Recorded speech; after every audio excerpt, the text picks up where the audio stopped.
Good morning, good morning. We're at the Michelin and we are winding down to the last 2 days. And we have two of our wonderful tour participants and they're going to share their most precious part of this journey and their most exciting part of the journey. Let's start with you, Stephanie. Okay, well, the whole trip was good, but for some reason I really enjoyed the canopy walk. I thought I had an excellent time there. It was a nature reserve.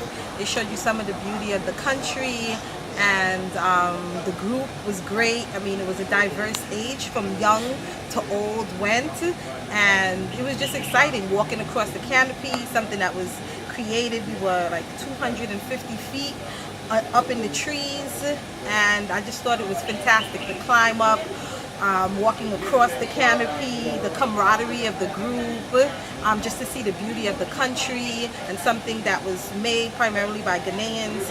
It was fantastic. I loved it. Excellent, excellent. And what about you, Shireen? Let's see. I would have to say I liked everything on the tour. I like all the different activities and events that we went to.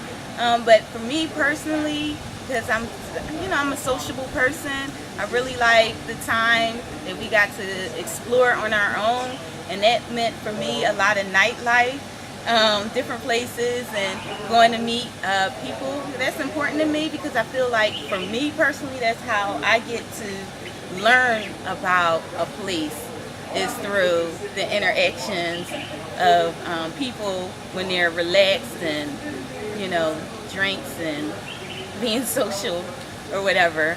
So I think, that's been the best part of the trip for me, is just being able to just interact with people and just to learn. I mean, I learned a lot. Like you always have these ideas of what Africa is, because this is my first visit here.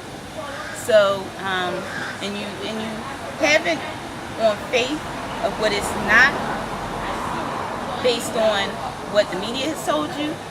You convince yourself, okay, they lying and whatever. But then when you see it for yourself, it kind of, what's the word I'm looking for? It kind of You're able to experience it. Experience it yourself. It validates. It validates what you knew was true. That everything that you heard was a lie. You know what I'm saying? Or not completely the truth. That it was no context to what they were saying. And that to me is the most important part. Is just being able to interact with people who live here and seeing where we are different and how things are different, but seeing the similarities and what we share. Including the struggle, but including like the good times and the good parts of us. That's been a beautiful experience for me. Perfect. Yes, definitely. And one last thing, how was your hotel accommodations from 2 hotels to 2 resorts? I thought they were pretty good. I thought they had the amenities that I needed. I mean, most of them had the internet. The 2 resorts were really nice. They were really relaxing. The grounds were well kept, well maintained, and the hotel had more of the amenities that you like Wi-Fi, internet, air conditioning. So I thought the accommodations were good. And I just want to piggyback off of one thing she was saying. I also enjoyed the nightlife. And it just made me see the similarities between myself and other people and other places that I've traveled. This was also my first time in Africa, and it's sort of what I expected. I mean, I know Ghana's a developed country, but it was pretty much similar. Some of the same nightlife that I would see there could be in New York or any other country that I'd been in. And so the accommodations were good and great, and interacting with the people were really good. Perfect. All right, well, thank you very much, and we will connect with you next time. Okay.